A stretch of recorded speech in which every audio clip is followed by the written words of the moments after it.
नमस्ते। कैसे हैं आप सब? आशा करते हैं सभी मस्त होंगे, जबरदस्त होंगे और अब पूरी तरीके से पढ़ाई कर रहे होंगे। जी हाँ, मेरे साथियों, मैं बात कर रहा हूँ UP triple S C junior engineer भर्ती वाले अभ्यर्थियों की। और इस पर कि जैसा कि आप सबको पता चल ही गया होगा, इधर उधर से चारों तरफ से लगातार खबरें चल रही हैं कि 3 तारीख को क्या होगा। आज 6 तारीख है और मेरी तरफ से वीडियो बहुत लेट आ रहा है। इसका क्या कारण है, मैं उस पर भी थोड़ी सी बात करूंगा। और उसके साथ में हमारा ये उद्देश्य हमेशा होता है कि काम होता रहना चाहिए और यहाँ स्थायी कुछ भी नहीं है। और वही इस बार भी एक उदाहरण शानदार सेट किया, मैं उस पर बात करूंगा। और उसके साथ साथ मैं नए विज्ञापन पर भी बात करने वाला हूँ कि कितने पद किस डिपार्टमेंट में आने वाले हैं। मैं आपको डिपार्टमेंट वाइज जानकारी देने वाला हूँ। साथ में आप लोगों को क्या करना है, इसके लिए आपकी थोड़ी सी ज़रूरत है हमें। तो वक्त आ गया है, जो नई भर्ती के अभ्यर्थी इंतजार कर रहे हैं, मैकेनिकल का डाटा और इलेक्ट्रिकल का मैं शेयर कर रहा हूँ। बाकी अन्य डिपार्टमेंट का डाटा जो है, जैसे एग्रीकल्चर है और सिविल का, मैं प्रयास करूंगा कि जल्द आपके साथ साझा करूँ। ये जो इनके अध्याचन प्राप्त हुए हैं, मैं उसकी बात करने वाला हूँ। और ये मामला कहाँ फंसा हुआ था वो भी बताऊंगा, और साथ ही हम लोग कैसे इसे जल्दी करवा सकते हैं इस पर बात करने वाले हैं, ठीक है। और 3 फरवरी को क्या हुआ आयोग में, उस पर भी बात करूंगा। और अब क्या करना चाहिए, क्या नहीं करना चाहिए, इन सब चीज़ों में बात करना करूंगा। और इससे पहले यदि चैनल पे नए हैं तो चैनल को सब्सक्राइब कर लें।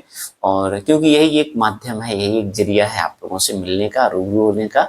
और हालांकि मेरा अब वो नहीं था कि मैं नहीं चाह रहा था कि इस पर 3 तारीख वाले पे कुछ बात करूंगा, क्योंकि चीज़ें बहुत सफल हो गई थी और मैं उस बात से बहुत खुशी हुई। मुझे जो मेरा प्रयास था, वो मैंने जो शुरू किया था, और उसे फिर एक आप लोगों के बीच से ही एक छात्र ने मतलब उसे भगीरथ प्रयास किया उसके लिए, और उसका परिणाम बहुत अच्छा रहा। शायद इतना बढ़िया और इतनी सफल वार्ता शायद पहले कभी हुई। इतना अच्छा प्रयास जब सच्चे मन से कोई भी ईमानदारी के साथ, शिद्दत के साथ अपना प्रयास करेगा तो वो हमेशा सफल होता है। वही इस बार भी साबित हुआ और दिखा कि कैसे, मतलब जब अगर आप पूरी जुनून के साथ, पूरी शिद्दत के साथ आप कोई प्रयास करते हैं तो उसे कोई भी असफल नहीं कर सकता, कोई भी उसे असफल होने से नहीं रोक सकता। उसी बारे में बात करना। लेकिन बहुत सारे बच्चों के लगातार कमेंट आ रहे थे कि सर आपने 3 तारीख पे बोला नहीं कुछ। लगातार व्हाट्सएप पे, आप यूट्यूब पे देखेंगे, वहां पे भी कमेंट पड़े हुए हैं, और फिर मुझे पर्सनल मैसेज और कॉल करके भी कह रहे थे कि आप थोड़ी तो मैं उसी पे बात कर लेता हूँ, ठीक है। शुरुआत वहीं से करूंगा, फिर नई विज्ञापन में जो पद आने वाले हैं उन पर बात करूंगा, और हम लोग क्या कर सकते हैं इस पर, उस पर बात करने वाले हैं, ठीक है। तो सबसे पहले तो 3 फरवरी का आयोग में क्या हुआ, आपको पता है कि 70 से 80 लोग गए हुए थे। और इसके लिए जो सबसे अहम प्रयास रहा, जिसका सबसे ज्यादा सराहनीय काम किया, वो 2-3 लोग रहे। उनमें सबसे जो महत्वपूर्ण भूमिका रही इस लड़के की, वो मैं नाम लेना यहाँ उचित नहीं समझूंगा, वो पांडे जी थे। उन्होंने कोचिंग कोचिंग जाके इलाहाबाद में उसका प्रयास किया लगातार जो है। और उन्हीं का एक वीडियो मैंने शेयर भी किया था, आपने देखा होगा, मैंने शॉर्ट ग्रुप में डाला था। और उन्होंने बहुत प्रयास किया इसके लिए। देखिए, मैं भी चाह रहा था कि एक वार्ता, एक ऐसा सिस्टम हो जाए, लेकिन मैं सबको विश्वास में लेकर काम करना चाहता था। मेरा उद्देश्य यही है, कभी भी अहम वाली बात मेरे अंदर नहीं रहती है कि भाई कोई काम ऐसा हो। मेरा उद्देश्य ये था, बस काम होना चाहिए। जो ये यूट्यूब पे या जो टेलीग्राम पे लगातार डेली आए दिन एक खबर मिल जाती थी कि अप्रैल में होना है पेपर, मार्च में होना है पेपर, जून में होना है, जुलाई में होना है, लगातार जो है कहीं फलाना अलर्ट, कहीं दिखाना अलर्ट चल रहे थे लगातार। ये बड़ी टेंशन वाली बात थी, बच्चों की पढ़ाई नहीं हो पा रही थी, सारा दिन वो उसी को देख रहे थे। और एक एक करके बच्चे आयोग पहुंच रहे थे, तो कोई पहुंच रहा था या नहीं पहुंच रहा था। उस बात की सच्चाई जब मैंने बता दी थी तो कुछ लोगों को उससे भी बुरा लग गया। तो जो लोग जा रहे थे सिंगल में, मैं अकेला गया, मैंने क्या जाना क्या हुआ, मैंने मेरी मर्जी के मुताबिक मैंने न्यूज बना दी। मैं अगर यूट्यूबर हूँ, मैं गया भी नहीं लखनऊ में, मैंने एक अफवाह सी बनाई कि मैं गया था और अब पेपर होने वाला है। तो व्यूज मिल गए और खबर मिल गई, तो बच्चों को थोड़ा सा फोकस बन गया बच्चों के बीच में कि अरे फलाने आदमी ने खबर दी है तो शायद कुछ अच्छी हो। और एक नया टेलीग्राम चैनल बना लिया, आप इसको सब्सक्राइब कर लें। सब्सक्राइबर बढ़ाओगे तो नई खबर दूंगा, 3000 कर दोगे तो नई खबर दूंगा, 2500 कर दोगे तो नई खबर दूंगा। और फिर खबर ऐसी होगी कि अरे आप 2000-2500 का ग्रुप है, फिर आप इस तरीके की बातें नहीं होती हैं। तो बहुत परेशान हो गए थे बच्चे, और मैं भी ये चाह रहा था कि इससे छुटकारा होना चाहिए। ये चीजें नहीं होनी चाहिए कि आप खबर के नाम पर बच्चों का ब्लैक शोषण नहीं होना चाहिए, पहले ही बहुत हो चुका है, अब नहीं होना चाहिए। तो जो लोग गए थे वो 2 बार बच्चे मतलब मिले सचिव जी से। पहली बार एक बार, पहले एक बार 2 बच्चे मिले, फिर उतना संतुष्ट नहीं हुए, तो उन्हीं में से कुछ बच्चे जो मुख्यमंत्री जी के पास चले गए। फिर वापस में मुख्यमंत्री जी ने बात करी, वो वापस लौट के आए। तो बहुत शालीनता पूर्वक, बहुत विश्वास के साथ उन बच्चों ने कॉन्फिडेंस के साथ आपकी बात को रखा। सचिव साहब ने भी यही पहले भी जो बोला था कि हम जो है 90 दिन का कैब, उसके लिए जो है जो कोर्ट केस का और वो लिबर्टी मिली हुई थी, तो उसके लिए उन्होंने कैबिनेट वगैरह डाल रखी है दोनों जगह, यहाँ पे भी और सुप्रीम कोर्ट में भी। वो इंतजार कर रहे हैं कि तुम पहुंचो तो सही कैसे कोर्ट केस, और नहीं आता है तो विद इन 90 डेज तक उन्होंने बोला है कुछ होगा नहीं कैबिनेट डालने के बाद, 12 जनवरी के बाद से, और उसके अगले जो 90 दिन आएंगे उसमें कुछ बचेगा नहीं, फाइनल हो जाएगा। तो आप ये मान के चलिए 90 दिन का एक ऐसा टाइम आपको मिल गया रिवीजन करने का, इसमें आप रिवीजन करें अच्छे से। और मैं तो ये कहूंगा अगर पढ़ाई आपकी नहीं है तो आप किसी भी टेलीग्राम, किसी भी व्हाट्सएप, किसी भी यूट्यूब चैनल को मत फॉलो करें, हमें भी अनसब्सक्राइब कर दें आप अभी फिलहाल। आपकी पढ़ाई बहुत जरूरी है, आपका सिलेक्शन बहुत जरूरी है, भले ही इसमें कंपटीशन बहुत कम है लेकिन तब भी पढ़ना तो पड़ेगा ना, आधे बच्चों को तो बाहर होना ही पड़ेगा। तो अच्छे से विधिवत अपनी पढ़ाई करिए, 90 दिन का जो समय आपको एक्स्ट्रा मिल गया है इसको प्रॉपर यूज करिए, इसका यूटिलाइजेशन करिए, इसको टेलीग्राम पे या उस पर जाया मत करिए। बहुत कीमती वक्त है और बहुत मेहनत करिए इस भर्ती के लिए, इस पे तभी आपकी सच्ची जीत होगी। ऐसा नहीं एग्जाम होने से आपकी जीत हो जाएगी, आपकी सच्ची जीत तब होगी जब आपको एक वैकेंसी इसमें से मिलेगी और आप उस डिपार्टमेंट का हिस्सा बनेंगे, तब ये आपकी लड़ाई मायने रखती है, तब उस संघर्ष की वैल्यू होगी आपके परिवार को और आपके घर वालों को, उसका सुखद परिणाम मिलेगा तब अच्छा लगेगा। ठीक है, तो जो लोग गए हुए थे उन्होंने बताया है वहां पे, मुख्यमंत्री जी ने भी यही शासन दिया है कि आप लोग आराम से अपनी पढ़ाई करिए। एक घटना जो सलोरी में हो गई थी, बगिया, बड़ी बगिया के पास में, बच्चे ने सुसाइड कर लिया था, हमीरपुर का रहने वाला था, तो उस घटना को भी पहुंचाया गया वहां तक, उन्होंने सुना और बड़ा कहा लोगों को परेशान होने की जरूरत नहीं है, कोई भी उल्टा सीधा कदम नहीं उठाना है, केवल और केवल आप पढ़ाई करिए।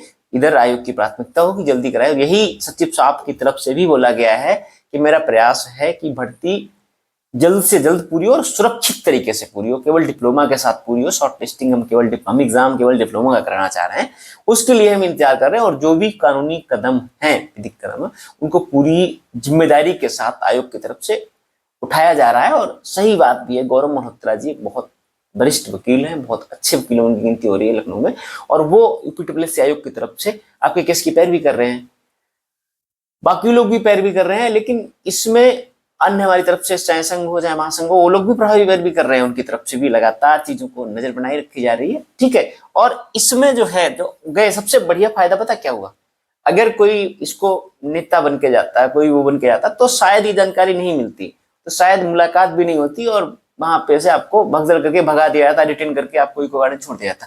क्योंकि ये सब बच्चे गए थे और ये चीज ऐसी मतलब निर्देशित था, ऐसा बातचीत चल रही थी कि कोई भी नेता ना बने, और वही रहा, जब कोई नेता नहीं बना, सब छात्र ही रहे, तो विधिवत उनको उनसे मिला गया, उनकी सारी जानकारी, सारी उनकी समस्याओं को सुना गया और सारी जानकारी को साझा किया गया। ये फायदा होता है। ऐसा नहीं है कि आपको, बहुत सारे लोग कह रहे थे कौन नेता है, क्या कर रहे हो तुम, ये करा रहे हो वो करा रहे हो। मेरे पास कई लोगों की रिकॉर्डिंग पड़ी हुई जो चाहते ही नहीं थे कि ये हो। मैं शुरुआत से इस बात के पक्षधर था कि कुछ ऐसा होना चाहिए भाई, कुछ जानकारी हमें होनी चाहिए। वो लेके आए और उसके लिए पंडित जी का बहुत बहुत धन्यवाद, मैं उन्हें बहुत बहुत शुभकामनाएं देता हूँ इस काम के लिए, और बहुत बहुत बधाई देता हूँ कि एक सफल नेतृत्व उन्होंने, एक छोटा सा एक लड़का जिसे कोई नहीं जानता होगा शायद इससे पहले, और उसने एक इतना बढ़िया काम कर दिया, पूरी भर्ती को, एक रुकी हुई भर्ती को एक धक्का दे दिया, एक पुशअप दे दिया। इसलिए यहाँ पे कोई भी स्थायी नहीं होता है, कोई भी कुछ भी। आप लोग भाई इंजीनियर हैं, आप अगर अपनी बात को सोचें, आपकी नहीं कोई नेता ही आके आपका भला करेगा, तो नेताओं ने आज तक किसी का भला नहीं किया है, तो वो आपका कैसे कर देंगे।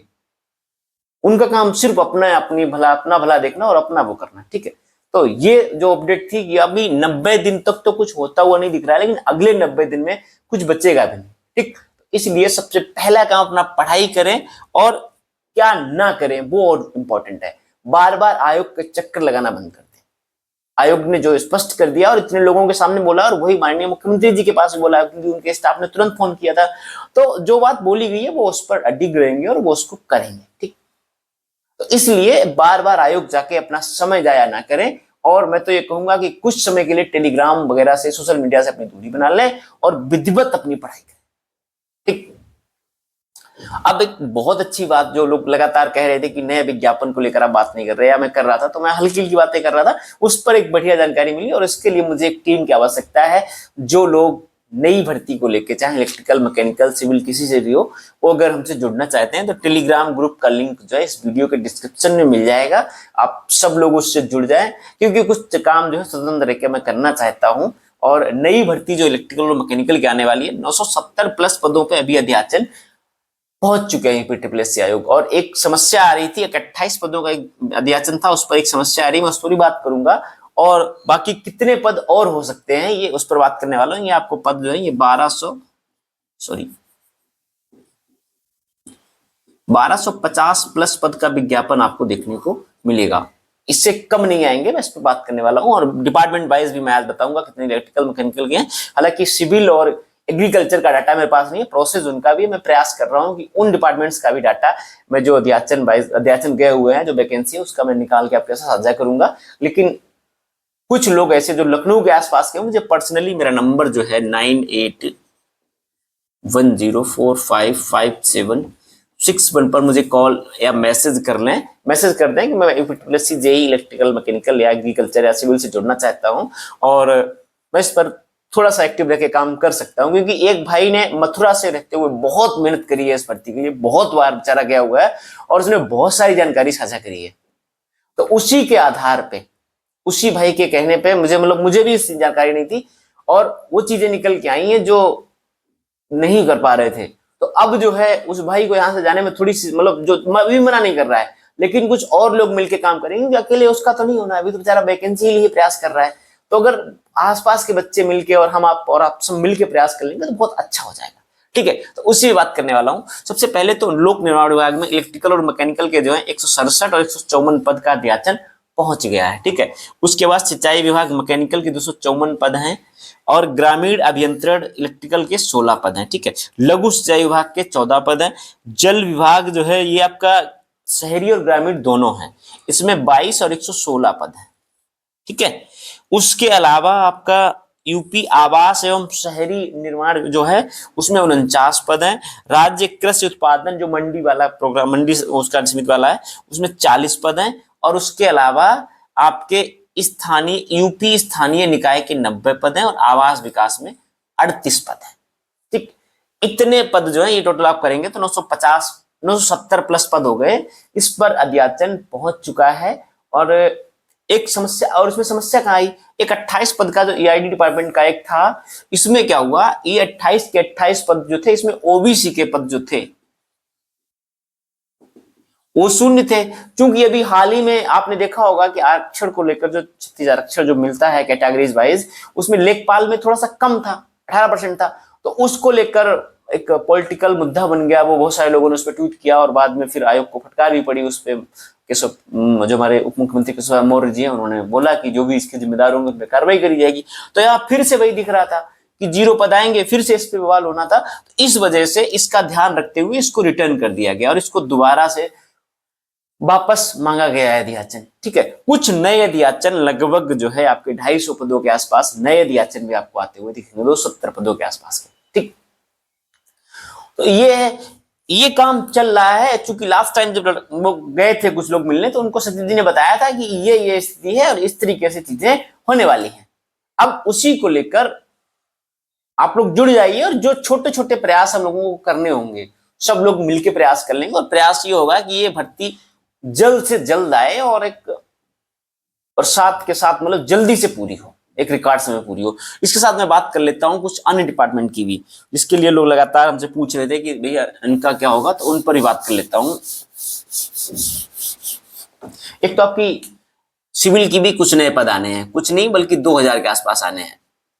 सिविल के भी आएंगे और एग्रीकल्चर के भी नए पद आने वाले हैं। ठीक है, इनकी विस्तृत जानकारी जो है मैं आपको जानकारी जैसे ही मुझे हो जाएगी, मैं जाने वाला हूं, तो मैं उसकी विस्तृत जानकारी जब मुझे प्रॉपर तरीके से मिल जाएगा, मैं संतुष्ट हो जाऊंगा उस जानकारी, तब मैं आपके साथ साझा करूंगा। ये जानकारी मैंने दी है, इसे आप देख लें। ऐसा ही वीडियो पड़ा रहेगा, जिस दिन विज्ञापन आए आप उस दिन मिला के देख लेना। ठीक है, सिंचाई विभाग में और कुछ में पद बढ़ने वाले हैं तो वो आपको दिखेंगे। ऐसा नहीं है कि मैं किसी भी बिना उसके बना दूं। इसका मेरे पास मैंने देखा उस चीजों को कि हाँ ये सही है, मैं संतुष्ट हुआ, उसके बाद मैं आपके साथ जानकारी साझा कर रहा हूं।